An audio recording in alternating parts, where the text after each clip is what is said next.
ये कहानी है समर नाम के एक लड़के की, जो अपने माँ बाप का इकलौता बेटा था। उसकी माँ का नाम कविता और पापा का नाम रामू था। समर ने हाल ही में अपना कॉलेज पूरा किया था और वो कोई नौकरी ढूंढ रहा था, लेकिन बार बार ट्राई करने पर भी उसको कोई नौकरी नहीं मिल रही थी। एक दिन वो अपनी माँ से कहता है, माँ, मैंने कितनी जगह ट्राई कर लिया है, लेकिन मुझे नौकरी नहीं मिल रही है। क्या मुझे कभी नौकरी नहीं मिलेगी? बेटा समर, भगवान पे भरोसा रखो, तुम्हें नौकरी जरूर मिलेगी। भगवान किसी के साथ बुरा नहीं करता, तुम कोशिश करते रहो। ठीक है माँ, देखते हैं क्या होता है। समर अपनी माँ की बात सुनने के बाद फिर से नौकरी की तलाश करता है, लेकिन उसे कोई नौकरी नहीं मिलती। वो मायूस हो जाता है। एक दिन वो अपने गांव के जंगल में घूमने गया था। वो जंगल में चारों तरफ घूम रहा था, तभी वहां एक पेड़ के नीचे उसे एक बक्सा दिखाई दिया।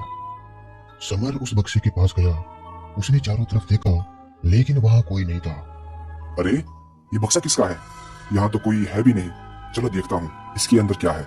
समर जैसे ही वो बक्सा खोलता है, उसमें एक कागज का पन्ना था और एक छोटी सी छड़ी थी।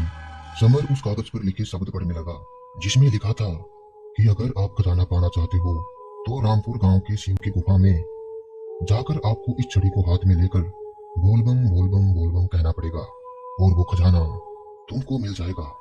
अगर नहीं मिला तो तुम एक पापी आत्मा हो और तुम वहीं पर मर जाओगे। समर ये पढ़कर डर गया कि खजाना भी मिल गया, लेकिन डर भी है कहीं मैं वहीं मर ना जाऊं। वो अपने घर गया। उसने अपनी माँ को वो कागज और वो छड़ी दिखाई और कहने लगा, माँ, खजाना भी है और डर भी है, कहीं मैं वहां मर ना जाऊं। बेटा, एक काम करते हैं कि मेरी तो वैसे भी उम्र खत्म होने वाली है, मैं वहां जाती हूँ। अगर मरना होगा तो मैं ही मर जाऊंगी। नहीं माँ, जाऊंगा तो मैं ही, जो होगा देखा जाएगा।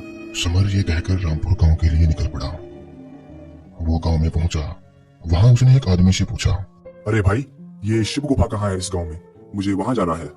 शिव गुफा का नाम सुनते ही वो आदमी एकदम चौकन्ना हो गया और कहने लगा, ऐसा उस शिव गुफा में क्या है? तुमसे पहले भी कई लोग आए थे, लेकिन जो भी इसके अंदर गया वो कभी वापस नहीं आया। अरे नहीं, मैं तो बस ऐसे ही पूछ रहा था।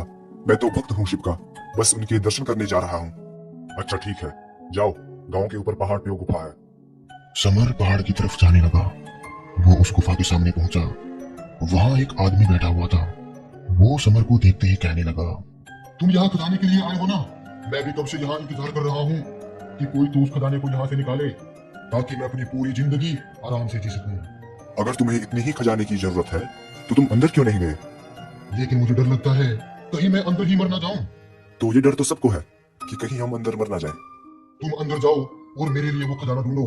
मैं तुमको उसमें से आधा खजाना दे दूंगा। तुम पागल हो क्या? अंदर मैं जाऊंगा, मौत का जोखिम भी मैं उठाऊंगा और खजाना तुम ले जाओगे। देखो लड़के, खजाना तो मैं लूंगा ही लूंगा। तुम नहीं तो कोई और सही, यहाँ से खजाना मैं किसी को ले जाने नहीं दूंगा। ठीक है, एक काम करते हैं, हम दोनों अंदर चलते हैं। जो होगा हम दोनों के साथ ही होगा। वो दोनों अपने अपने मन में सोच रहे थे कि खजाना मिलते ही वो एक दूसरे को जान से मार देंगे और फिर सारा खजाना उसका हो जाएगा। वो दोनों अंदर जाते हैं। वो आदमी कहता है, अरे भाई तुम बोलो, अब खजाना मिलेगा? खजाना। ठीक है, रुको, तुम पीछे हो जाओ। समर ने वो छड़ी हाथ में ली और बोलबम कहने लगा। एकदम वहां पर तेज रोशनी हुई, जिससे उनकी आंखें बंद हो गई। और जब उनकी आंखें खुली तो वहां पर खजाना सोने के सिक्के पड़े हुए थे। अरे वाह, खजाना मिल गया, अब मैं अमीर आदमी बन जाऊंगा। अमीर आदमी। इतने में समर अपनी जेब से चाकू निकालता है और उस आदमी का गला काट देता है और उस खजाने को बैग में भरकर गुफा से बाहर आता है। गुफा के बाहर वही आदमी खड़ा हुआ था जिसने समर को गुफा का रास्ता बताया था। समर उसको वहां देखकर हैरान हो जाता है और कहता है, अरे, आप यहाँ क्या कर रहे हो? मुझे पता था यहाँ खजाना है। मैंने तुम दोनों की बात सुन ली थी। अब इसमें से आधा खजाना मुझे दे दो। नहीं, ये मेरा खजाना है, इसके लिए मैंने अपनी जान जोखिम पे डाली है, मैं नहीं दूंगा।